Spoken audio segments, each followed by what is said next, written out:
Alright, so there you guys go. You can see all in there.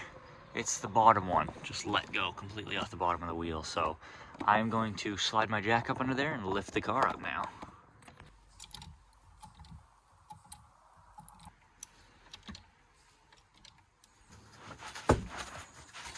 That's not supposed to be like that. All the drift angle, son. Bro, what? The ball joint itself is fine. The nut just came off it. The tie rod ball joint looks pretty tired though. Dude, the nut just came off it. That's it. That's right here. Damn, bro.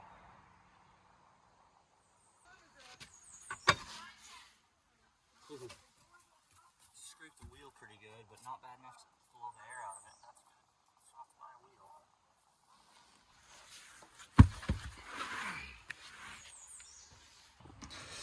So yeah, guys, that bottom one just literally unscrewed. I don't know if it messed up the threads or not. Let's see. Might have screwed up the threads, yeah. Those last few might have gotten screwed up. Honestly, whatever. At this point, it probably needs a new ball joint. It's probably be better for it. That one's smoked. We're definitely gonna need one there. So I guess one plus to this is that the exhaust got removed for me, so I don't have to remove it. I was gonna have to lift this thing up, lay under it, and cut these ugly ass things off, but I guess I don't. So there's our old, really shitty exhaust. So I'm going to basically buy like just a kit. The manifolds are still good on the car, and they go down to a little coupler or whatever, and you can straight up just bolt something to that if I take the old bolts off, because it was cut right below that. So I'm gonna basically just buy a bolt-on exhaust for the car. So I was just online and I ordered a bunch of stuff for the car, so we actually got things on the way. I ordered this lower ball joint assembly piece for this passenger side and the driver's side. Then I ordered the outer tie rod for the passenger side and the driver's side. And then I ordered these upper control arms with ball joint for passenger side and driver's side. And then I ordered pads and rotors and this clip goes around. It's a little wear sensor. I ordered those for all four sides. So yeah, we got all ball joints coming and all brakes on the way. Should be here like next week. Our parts for the Lexus showed up. We got down in there is all the ball joints and the control arms and all those goodies.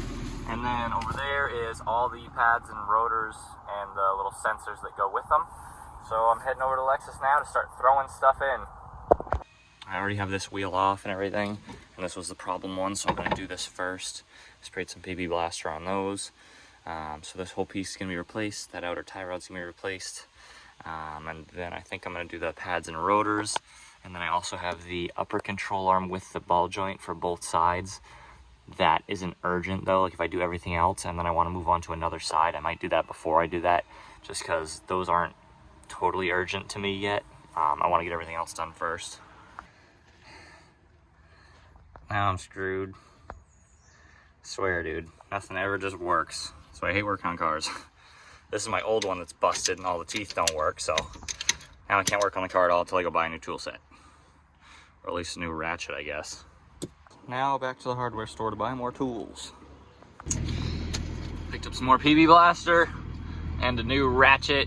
It's just a Craftsman, but it's got 72 teeth, so it's not as many teeth as some of the other ones, so it should be stronger. Feels pretty rugged, it's brand new. I don't think I'm gonna break this immediately. Man, I'm going home. I'm not working on Lexus for today. This is stupid, dude. One friggin' caliper bolt won't come off. And I just bent the new ratchet, so I'm gonna go return that. Tell them that it bent on the first bolt. So I went back, I returned the other one. I got another ratchet, it's basically the same thing, but it's got more teeth so you can get in a smaller area. Then I also just bought like a little mini breaker bar to crack it loose because I guess it's not coming off with a ratchet. So yeah, I'm still not going back to the car today, but now I've got the stuff that I'm gonna need.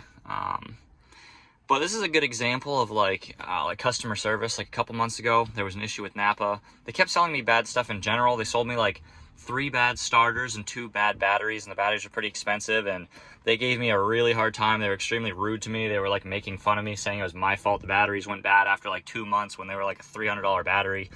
And then these people here at Cook's Ace Hardware, you know what I mean? I brought it back, and I see them all the time, and they're just wicked nice and like, all right, yeah, we'll just switch it out for you, and whatever was left over from these 2, I just paid the difference. Like, it's not hard to just be like a decent person and have good customer service, and then you're good to go and you move on with your day. Especially considering at these places, it's like, it's not like it's coming out of the employee's pocket anyways. Like, you know what I mean? Hey, it was defective, just return it, you're good to go. So very pleased, very happy. We got everything we need now. That will break stuff loose, and then now I have a ratchet that should be pretty good for everything else in between.